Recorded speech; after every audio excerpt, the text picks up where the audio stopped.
About a week ago, a YouTuber by the name of Bad Mouse Productions uploaded a video called The Death Toll of Capitalism, where he brings forward the idea that communism is better than capitalism because under capitalism, people die of seemingly easily fixable things, like lack of food or lack of drinking water. Of course, him being a communist and me being a red-blooded American. It is embedded into my very psyche that I have to hate this man. But luckily for me, this time it actually seems justifiable, because nearly everything in this video isn't even hard to discredit. First, I'd like to start off by asking a question that I'm sure will make me very popular, but in terms of what you said here, adding in room for error, let's just take it to a grand total of 20 million deaths per year due to the lack of food, water, and vaccines. That puts the death count at over 1,600%. Compared with the socialist regime. Yeah, why should I care? No, seriously, why? Yes, that sounds downright horrible. People are dying and I couldn't care less. But people, you see, we typically don't care much about the plight of someone across the world, especially if the only thing we share with those individuals is the fact that we're all a part of the same species. People have their own lives to deal with. They have mortgages, they have work, they have family, maybe they're stressing for food themselves, or maybe they're suffering from one of the multitudes of different issues that one can suffer on this godforsaken planet. Surprisingly, there are still a lot of people suffering in the West and not just in the third world. I'd much rather use all that money the US spends on poor homeless kids in Africa to help out poor homeless kids in America. It isn't a country's job or obligation to help out anyone other than its citizens. And besides the point, foreign aid might be downright harmful altogether, but perhaps I'm getting a bit ahead of myself. I don't think that there's a single thing in this video that I can agree with. Everything just seems incredibly wrong or incorrect. For example, you state in your video,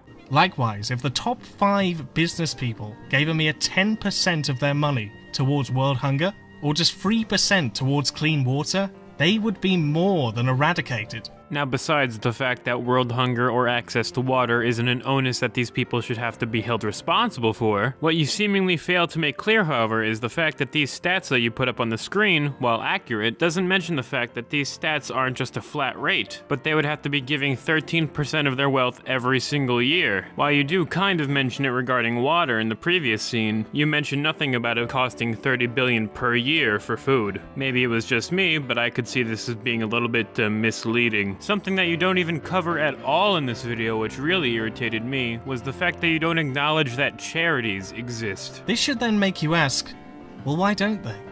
Because it doesn't matter to them.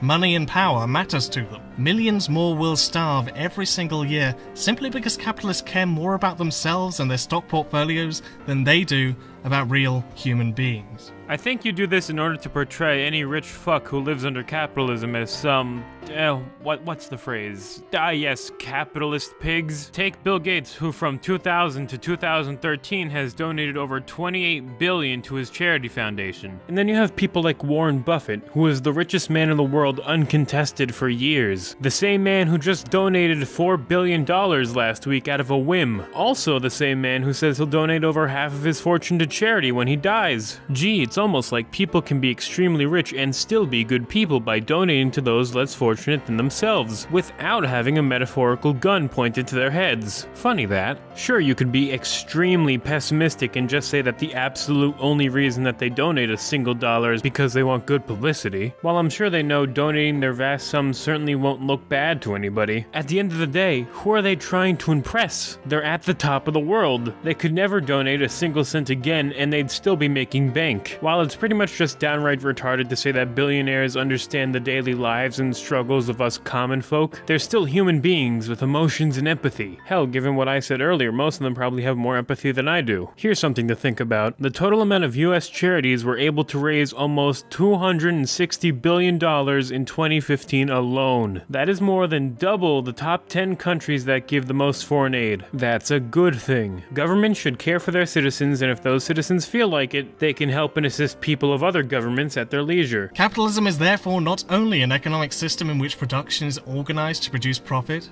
it's also an economic system in which profit is valued more than humans. This one I'll try and get through rather quickly. In order to make a profit, you kind of have to care about customers. And for the large majority of companies, most of their customers tend to be human. Look at Sony and their Galaxy 7. They made a mass recall so people wouldn't have their fucking ear blown off. And then maybe you'll say that because, oh, people were getting all outraged and they wouldn't buy their product anymore. That's the only reason why they had to do that. To which I would agree with you. But all those who were getting outraged because people could possibly possibly get hurt from this product were, for the vast majority, all capitalists living in a capitalist country. You utter dunce. Let's imagine a man that owns a helicopter.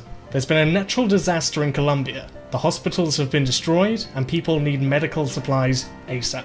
The helicopter man could give space in his ride to provide help to medical personnel, but reporters and news companies are offering him a lot more money.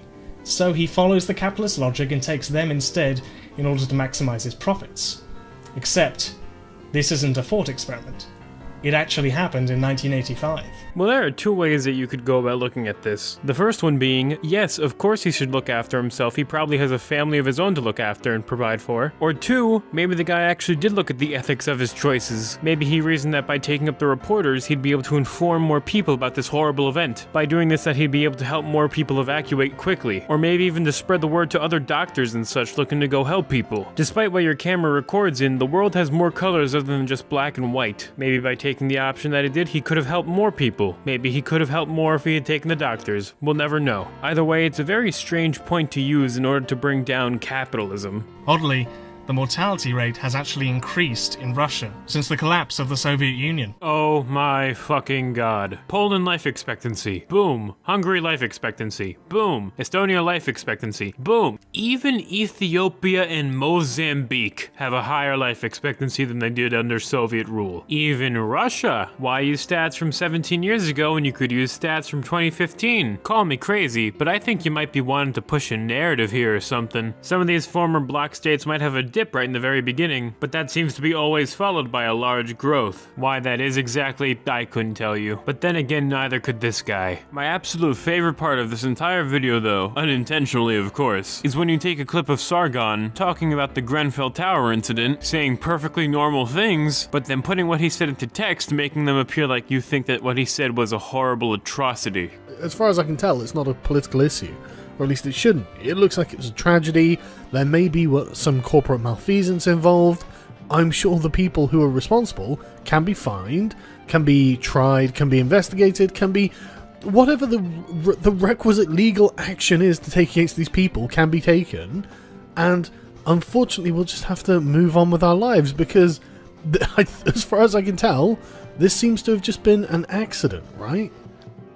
Like, dude, really? Do you think that this whole ordeal wasn't an accident? Was it the company's intention to get like 80 people killed? And it's not like accidents like this just happen in capitalist countries. As I've been recording this, an explosion in China occurred, killing at least 2 and harming over 50. At least here in the US, I know that we have laws and regulations you have to follow for things like Grenfell Tower. And when those regulations are not met in the case of Grenfell Tower, there are consequences that will come of it. Hopefully that's the same in China, but if that's the case, then these two things are just exactly the same. The only option that you have left is just to move on, despite what you may want to believe. Whenever I point out these examples of crimes committed by capitalists acting completely in their own interests, especially in Western multinational corporations, you will turn to me and say, that's not true capitalism, that's corporatism. No, those are accidents, like we've already discussed. They can happen in rich countries, poor countries, capitalist countries, communist countries, third world countries, first world countries. They happen everywhere. Maybe there were simple regulations that could have prevented it if they were followed, which if that's the case, legal action will be taken. Or maybe it was just simply a freak accident. But these aren't malicious crimes, they're accidents.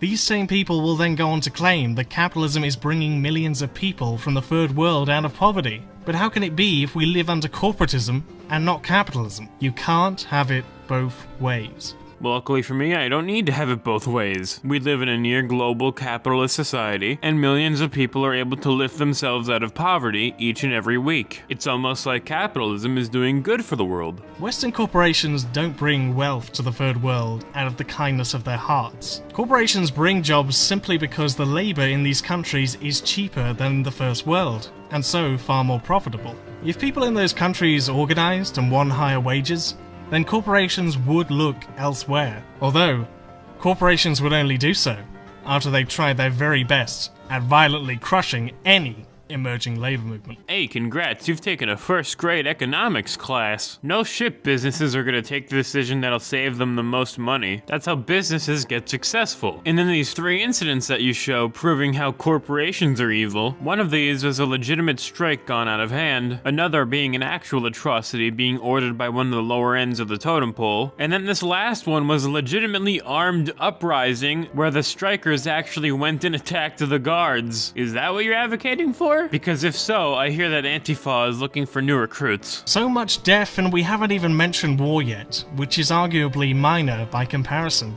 Wars and misery that have been spread through the ages and devastated lives, all for the same principles that we hold to be the status quo. Yeah, sure, countries went to war back in the day because they wanted to spread their vast empire, securing trade goods and securing trade routes, of course. But if you were to ask any one of those citizens who are in those long-dead empires, they'd tell you that they're trying to spread the obviously superior culture of theirs, or trying to spread the one true faith, or maybe even going to war over an ideology or two. Yeah, sure, in the modern day you have wars like Iraq and Vietnam, which make my argument look very bad, but given the time scale of human history, those 2 wars are basically nothing. If you want to believe capitalism has been the cause of all the world's wars, well then fine, go ahead, I couldn't care less. But let it be known that I tried to tell you that most of the wars in human history were caused by either ethnic differences or religious differences, and maybe even both. That is pretty much everything that I wanted to cover in this video. There are a ton of different small little things that are just amazingly wrong, like the fact that this champ doesn't seem to know where the federal government gets its money from, but I don't want the length of this video to get too outrageous. Links to the original video and my sources in the description, and I'd just like to say I could be entirely wrong about everything I've just said. After all, I'm just some teenager who's never taken an economics class in his life, but something still tells me that I'm not.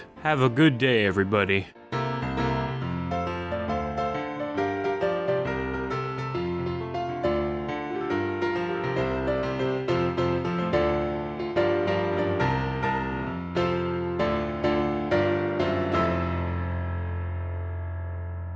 Communism is a lie.